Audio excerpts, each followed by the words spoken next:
Some of the former students asked me to do a quick tutorial on two-point perspective to help them with the brick project. It basically works on the idea of a horizon line, and so I made a new layer and I made a horizon line, which is basically a horizontal line that goes right across. And then on the end, I created points called vanishing points, and I took them off the page because it would get very distorted if I left them on the page. So I kind of worked out into the gray area there, and I made two plus signs, and those are going to be my vanishing points. The concept of two-point perspective is that basically anything above the horizon line you're looking up at, anything below the horizon line you're looking down at. So I'm going to start with just a straight vertical line, and this is going to become my brick. And I need to connect that line back to the vanishing point on the right and on the left as well. The next thing I'm going to do is I'm going to figure out the depth of my brick. This is going to be the skinny side. This is going to be the thick side. So I hold shift and I draw a line straight down.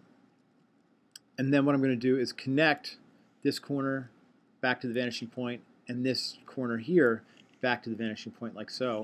And then if I come back and start snipping,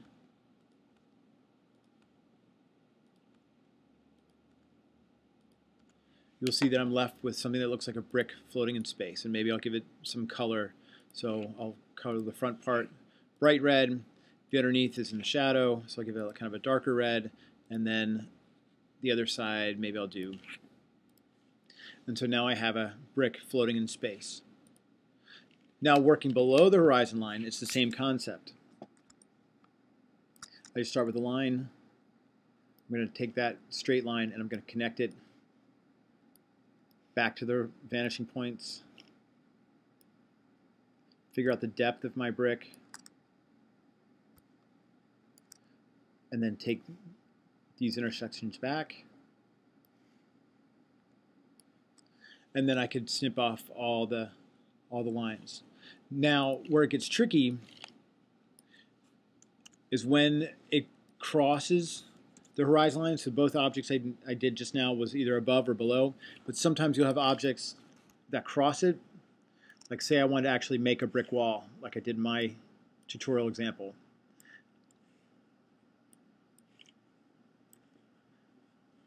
And so what happens is you can't see neither the top nor the bottom because it crosses the horizon line. If I wanted to make actual brick lines out of it, then I could try to evenly space. I'm only going to do one side because I think you can figure it out. But I try to evenly space it like so. And then what I'll do is I'll run vertical lines. As I go back to the right, I'm going to get these closer and closer together so it looks like they're going back in space. It doesn't really look like bricks yet. It kind of looks like a large Rubik's Cube.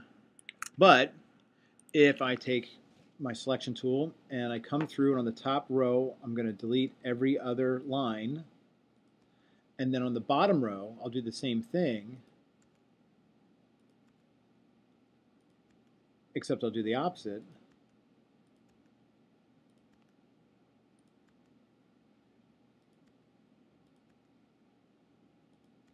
And you can see that it starts looking like a brick wall, especially if I come in and kind of randomly color them.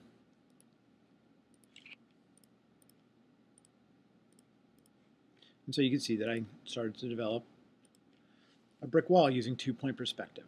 So if two-point perspective works for you, by all means use it. If you have another way or come up with a better idea, then please by all means use that one. Okay, good luck.